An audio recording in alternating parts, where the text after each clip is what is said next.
आप सभी को राधे राधे। आज हम लोग ऊष्मागतिकी का पार्ट 2 कंप्लीट करेंगे। कल 50 क्वेश्चन कवर कर चुके हैं, आज 51 से स्टार्ट करेंगे। इससे पहले हम लोग बायोलॉजी का टोटल PYQ कर चुके हैं रेलवे का, और अगर आप देखना चाहते हैं तो प्लेलिस्ट से देख सकते हैं। आज का पहला सवाल है 51 नंबर का, था गर्मी के मौसम में पंखा चलाने पर राहत अनुभव होती है क्योंकि आंसर हो जाएगा ऑप्शन ए, पंखे की हवा से हमारा पसीना तेजी से बाष्पीकरण होकर उड़ जाता है। अगला सवाल है 52 नंबर, कहता है वह तापमान क्या कहलाता है जब एक ठोस वस्तु वायुमंडलीय दबाव पर पिघल कर द्रव बन जाती है। आंसर हो जाएगा ऑप्शन ए, गलनांक। अगला सवाल है 53 नंबर, कहता है पानी का क्वथनांक बिंदु है। आंसर हो जाएगा 100 डिग्री सेल्सियस। अगला सवाल है 54 नंबर, कहता है ताप का अंतरण मुख्य रूप से चालन, संवहन और विकिरण से डैश होता है। आंसर हो जाएगा ऑप्शन सी, बॉयलर भट्टियों में। अगला सवाल है 55 नंबर, कहता है ऊष्मा विकिरणों की गति होती है। आंसर हो जाएगा प्रकाश के बराबर।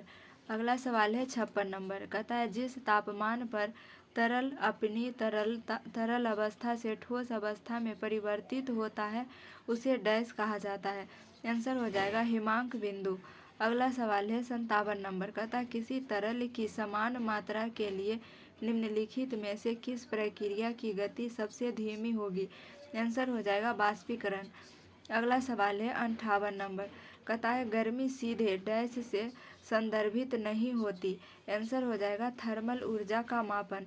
अगला सवाल है 59 नंबर, कहता है स्थिर अवस्था में ऊष्मा प्रवाह का तात्पर्य होता है।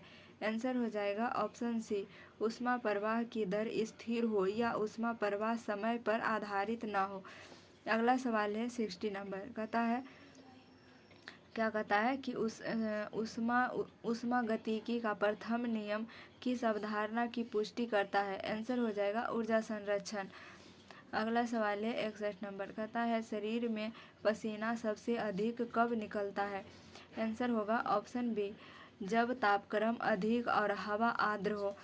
अगला सवाल है 62 नंबर, कहता है ताप में वृद्धि से प्रत्यास्थ मापों के मान है। आंसर हो जाएगा घटते हैं। आंसर हो जाएगा ऑप्शन ए। अगला सवाल है 63 नंबर, कहता है सूर्य की असीमित ऊर्जा का स्रोत है। आंसर हो जाएगा नाभिकीय संलयन।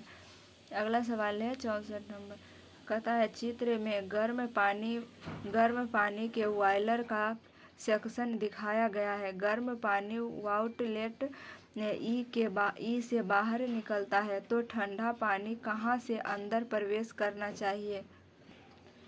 आंसर हो जाएगा ऑप्शन सी, ऑप्शन बी में लिखा हुआ है सी, कहाँ से प्रवेश करना चाहिए, सी से। अगला सवाल है, पूरा पिक्चर दिखा होगा। अगला सवाल है 65 नंबर, कहता है ऊंचाई पर खाना देर से क्यों बनता है। आंसर हो जाएगा वायुमंडलीय दाब घटने के कारण। अगला सवाल है 66 नंबर, कहता है धातु के टेबल पर रखा गर्म कॉफी का कप किस विधि से ठंडा होगा। आंसर हो जाएगा चालन, संवहन, विकिरण और बाष्पीकरण। अगला सवाल है 67 नंबर, कहता है ऊष्मा विकिरणों की गति होती है। आंसर हो जाएगा ऑप्शन बी, प्रकाश के बराबर। अगला सवाल है 68 नंबर, कहता है किसी गैस की आंतरिक ऊर्जा तापक्रम का एक फलन है। यह कथन है। आंसर हो जाएगा ऑप्शन ए, चार्ल्स के नियम का। अगला सवाल है 59 नंबर, कहता है किसी द्रव को उसके क्वथनांक से पूर्व उसके बाष्प में बदलने की प्रक्रिया को क्या कहते हैं। आंसर हो जाएगा बाष्पीकरण। अगला सवाल है 70 नंबर, कहता है ऊष्मागतिकी के किस नियम के द्वारा ऊर्जा संरक्षण के नियमों को जानते हैं। आंसर हो जाएगा ऑप्शन बी, प्रथम नियम। अगला सवाल है 71 नंबर, कहता है वातानुकूलन प्रणाली नियंत्रित करती है, किसे करती है। ऑप्शन ए में है तापमान को, आर्द्रता को और वायु वेग को। आंसर हो जाएगा उपर्युक्त सभी। अगला सवाल है 72 नंबर, कहता है बाहर से 4 भिन्न प्रकार के पेंट किए गए धातु के 4 प्यालों में एक साथ गर्म कॉफी डाली गई। कुछ समय पश्चात किस प्याली की कॉफी सबसे अधिक ठंडी पाई जाएगी? आंसर हो जाएगा ऑप्शन सी, खुरदुरा काला। अगला सवाल है 73 नंबर का। एक लोहे के हथौड़े को धूप में रखा जाए तो यह इसके लकड़ी के हत्था से अधिक गर्म होगा, क्योंकि लोहा ऊष्मा का सुचालक होता है। अगला सवाल है 74 नंबर का। धातु की 4 गेंदों को सूर्य प्रकाश में रखा गया है, कौन सबसे अधिक गर्म होगी? आंसर हो जाएगा तांबा। अगला सवाल है 75 नंबर का है, पारा का निम्नतम हिमांक कितना है? आंसर हो जाएगा -39 डिग्री सेल्सियस। अगला सवाल है 76 नंबर का है, अधिकतम साधारणतः प्रयुक्त वाट मापी है? आंसर हो जाएगा डायनोमापी प्रकार। अगला सवाल है 77 नंबर का है, पानी का वाष्प उत्सर्जन है? आंसर हो जाएगा ऊष्मा शोषी परिवर्तन। आंसर हो जाएगा ऑप्शन बी, ऊष्मा शोषी परिवर्तन। अगला सवाल है 78 नंबर का। 2 रेल पटरियों के मध्य जोड़ पर एक छोटा सा स्थान क्यों छोड़ा जाता है? आंसर हो जाएगा ऑप्शन बी, क्योंकि धातु गर्म करने पर फैलती है।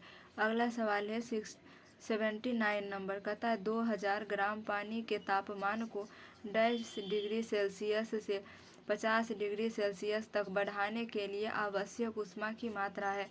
आंसर हो जाएगा ऑप्शन ए, 80,000 कैलोरी। अगला सवाल है 80 नंबर का। ऊष्मागतिकी का 6वां नियम क्या बताता है?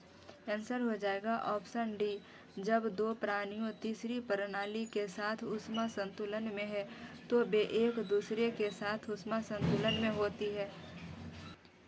अगला सवाल है 81 नंबर का। ठंडे प्रदेशों में जहां तापमान 0 डिग्री सेल्सियस तक चला जाता है, वहां किसान अपने फसलों को नुकसान से बचाने के लिए खेतों को पानी से भर देते हैं, क्योंकि आंसर हो जाएगा ऑप्शन सी, पानी की विशिष्ट ऊष्मा अधिक होती है। अगला सवाल है 82 नंबर का है, हिमपात होता है जब हवा का औसत बिंदु हिमांक से कम हो। अगला सवाल है 83 नंबर का। वायुमंडल की किस प्रकार की स्थिति को चक्रवात से प्रस्तुत किया जाता है? आंसर हो जाएगा ऑप्शन ए, चारों ओर उच्च दाब से घिरा, केंद्र में निम्न दाब। अगला सवाल है 84 नंबर का है, कौन सही है? आंसर हो जाएगा ऑप्शन बी, कौन सही है? क्वेश्चन क्या है, जल का विशिष्ट आयतन जब 0 डिग्री सेल्सियस पर ऊष्मा दी जाती है तब क्या होता है? पहले घटता है और फिर बढ़ता है।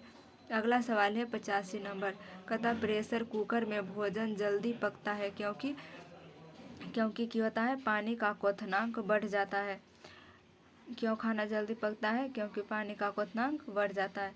अगला सवाल है 86 नंबर का है, 1 kg जल का तापमान 30 डिग्री सेल्सियस से बढ़ाने अर्थात 80 डिग्री सेल्सियस करने के लिए आवश्यक ऊष्मा है? आंसर हो जाएगा 50 किलो कैलोरी। 87 नंबर का था, ऊष्मा संवाहकता गुणांक का आयाम है? आंसर हो जाएगा option D, MLT inverse 2 theta inverse 1। अगला सवाल है यहाँ ये दिख भी नहीं रहा है ठीक से, धुंधला है। अगला सवाल है 88 नंबर का था, थर्मोकूल थर्मामीटर किस सिद्धांत पर काम करता है? आंसर हो जाएगा ऑप्शन सी, सीबेक प्रभाव। अगला सवाल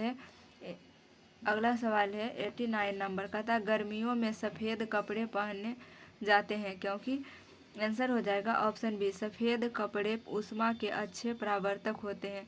अगला सवाल है 90 नंबर का था, ब्रह्मांड की एंट्रोपी की प्रकृति होती है? आंसर हो जाएगा अधिकतम। अगला सवाल है 91 नंबर का था, यदि 0 डिग्री सेल्सियस पर बर्फ के एक टुकड़े को एक बर्तन में मिलाया जाता है जिसमें पानी 0 डिग्री सेल्सियस पर है तो कोई बर्फ नहीं पिघलेगी? अगला सवाल है 92 नंबर का था, 25 डिग्री सेल्सियस पर 300 ग्राम पानी को 0 डिग्री सेल्सियस पर 100 ग्राम पानी में मिला दिया जाता है, उस सम्मिश्रण का अंतिम तापमान होगा। आंसर होगा 0 डिग्री सेल्सियस। अगला सवाल है 93 नंबर। कहता है जिसका तापमान लिया जाना है उसे स्पर्श किए बिना जिस उपकरण से उसका तापमान मापा जा सकता है वह है। आंसर हो जाएगा विकिरण अर्थात अवरक्त पायरोमीटर। अगला सवाल है 94 नंबर। कहता 0 डिग्री सेल्सियस पर 540 ग्राम बर्फ को 80 डिग्री सेल्सियस पर 240 ग्राम पानी के साथ मिलाया जाता है, मिश्रण का अंतिम तापमान सेल्सियस में है। आंसर हो जाएगा 0 डिग्री सेल्सियस। अगला सवाल है 95 नंबर। कहता है अगर 0 डिग्री सेल्सियस पर 10 ग्राम बर्फ 10 ग्राम पानी में 0 डिग्री सेल्सियस पर मिलाई जाती है तो अंतिम तापमान होगा। आंसर हो जाएगा 0 डिग्री सेल्सियस। अगला सवाल है 96 नंबर। कहता है पहाड़ों पर पानी निम्नलिखित तापमान पर उबलने लगता है। आंसर हो जाएगा 0 डिग्री सेल्सियस से कम। अगला सवाल है 97 नंबर। कहता है दाब बढ़ने पर बर्फ का गलनांक होगा। आंसर हो जाएगा घटता है। अगला सवाल है 98 नंबर। कहता है धातु खंडों को एक साथ बंधन के लिए क्या है रिपीट का प्रयोग किया जाता है। आंसर हो जाएगा अस्थायी रूप से। अगला सवाल है 99 नंबर। कहता है ऊष्मागतिकी का कौन सा नियम एंट्रोपी को परिभाषित करता है। आंसर हो जाएगा ऑप्शन सी द्वितीय नियम एंट्रोपी को परिभाषित करता है। अगला सवाल है 100 नंबर। कहता है एक पिंड का तापमान 5 मिनट में 50 डिग्री सेल्सियस से घटकर 40 डिग्री सेल्सियस हो जाता है। आसपास का तापमान 20 डिग्री सेल्सियस है और कितने समय में मिनटों में इसका तापमान 30 डिग्री सेल्सियस हो जाएगा। आंसर होगा ऑप्शन सी 15/2। तो आज यहीं तक कंप्लीट करेंगे, अगला वीडियो में इसको पूरा कंप्लीट कर लेंगे। मिलेंगे नेक्स्ट क्लास में। जय हिंद।